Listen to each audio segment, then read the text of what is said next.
Hello again, this is Robert Veach here. I'll be doing a video review of the Alto ZMX52 5-channel mixer. Now I spent quite some time researching mixers in this category of 5-channel, and I looked at every brand that was out there, and this one just beat everything away in terms of the specs and in terms of just the functionality of this mixer. And some real simple things that you have to really be careful with this type of mixer is the other brands out there had a very unusual plug for the AC or the DC input, and none of them had a switch.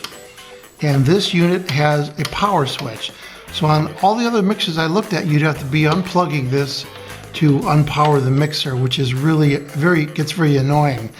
Another thing I noticed about this mixer is that it actually has rubberized legs on the bottom of it, and other mixers did not. So that power switch and the legs and the DC plug on here being very reliable sold me on this before I even tested it. So I've tested this thing and all the specs were right within what they give in the manual, and it does come with a little user's manual which does have a diagram how to set up the basic mix. Now I'm going to be going over the settings and the features of this, and hopefully you'll be able to hear the sound that's coming out of here, the stereo, and we're going to test everything out and explain all the functions of this mixer. It comes with the little AC to DC converter on here, very nice quality, and it has about a 6-foot long cable on there, which is very nice. So we're going to go over some of the features of this, and you'll see what a great mixer this is. Okay, I'm going to show the operation of the Alto ZMX52. I'm going to go through everything that's on here one at a time. So the first thing I've got here is I've got a pair of headphones connected to the output, and you have a volume knob right here that's called headphones, and that will just control the main out of the headphones. It doesn't affect the main out over here. Right now I've got the main out, or it's called the main mix, with 1/4-inch connectors, left and a right, going to a amplifier that you can see right here, the speakers. I got the left channel here and the right channel there. I have a microphone, condenser microphone. It doesn't require phantom power, which this has up to, I believe, 18 volts. But I'm using the XLR connector, which gives you the best sound and the best noise immunity.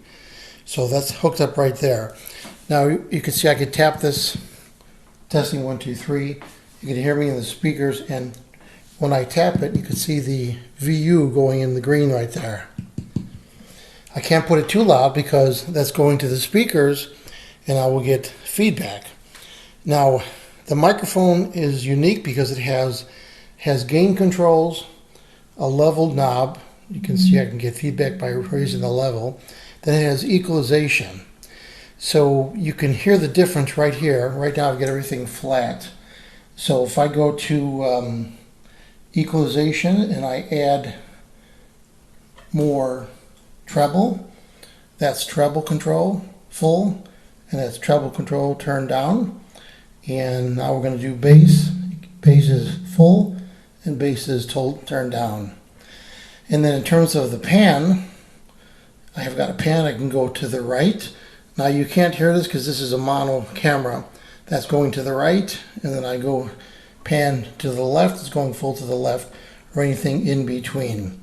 You have a peak VU on here, which you'd only be able to reach if you put this really loud, and then that peak LED would come on. So that's how the microphone works. You could also go with a similar microphone and have it where it doesn't use the 2 signals. It just uses 1 signal on the ground, and you can buy cables that will allow you to do that. I recommend using the XLR if you want to go that route. Now the next thing we're going to show, I'm going to show you that you have a main level right here, and that controls the overall level of the main mix. So I can increase that or decrease that. And again, you got VU meters here showing you that you're not peaking out. Next thing we're going to do is we're going to put some audio into the line inputs and test those. So what I'm going to do for convenience, I've got a little digital recorder here with the song on there, and I have the mini 3.5 millimeter connector with a special cable that's converting it to 1/4 inch left and right. So I'm going to plug that into the right is the red and the left is the white. And you have, right now I'm in channel 2-3. You have a level control and you have a balance control. So I'm going to play this music right now.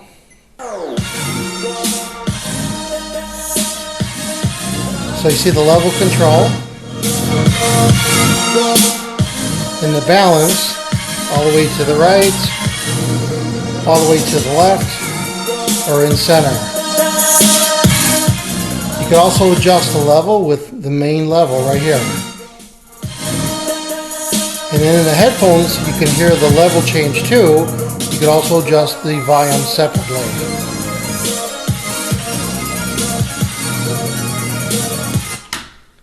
Now there was some mention in the manual that if you apply a monophonic signal to the channel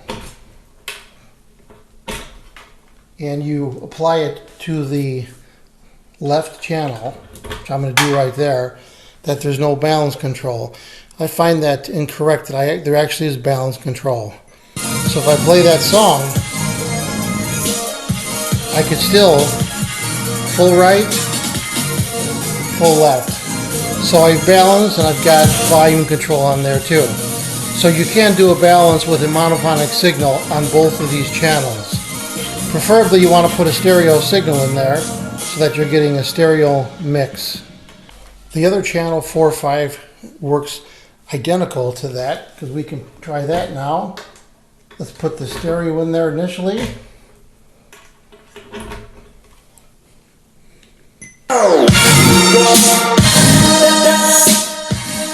And you got right, left, center, and volume. And this is a stereo signal. Now the same thing applies.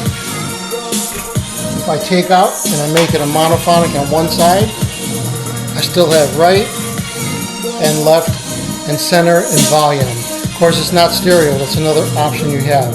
Again, I recommend you put a stereo signal into that. Now I'm going to take another separate digital recorder with a different song, and I'm going to take the left and right.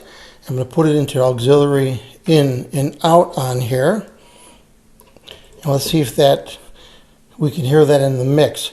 You have two buttons right here. It says to mix and to headphones. So if I hit play on this,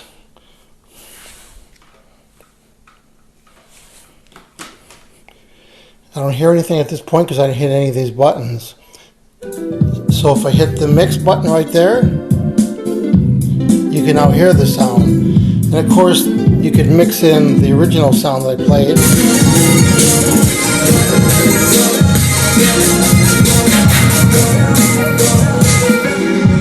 So it's mixing the two different songs.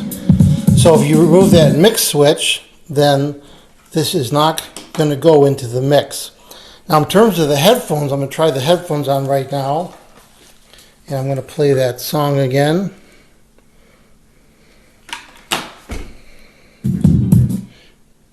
So if I hit the two headphones, now I hear it in the headphones, but it's not in the mix. That allows you to test it first before you switch it into the mix. So that's nice. And then the outputs right here go to another recording device, and it's essentially just buffering this. It allows you to record whatever's going into the line or the auxiliary in. So you have an in and an out. This typically be used if you want to go to another amplifier or to another recording device. So what's my overall opinion about the Alto ZMX52? I think this is a great mixer. Like I mentioned earlier, it's the only mixer that has rubberized feet on the bottom, has an actual power switch and a master knob, which is very easy to use. So the form factor of this is perfect. The quality is perfect. The noise level is very low. So I'm going to give this a full 5-star rating on my channel. I hope this video review helped you with your buying decisions. Thanks for watching.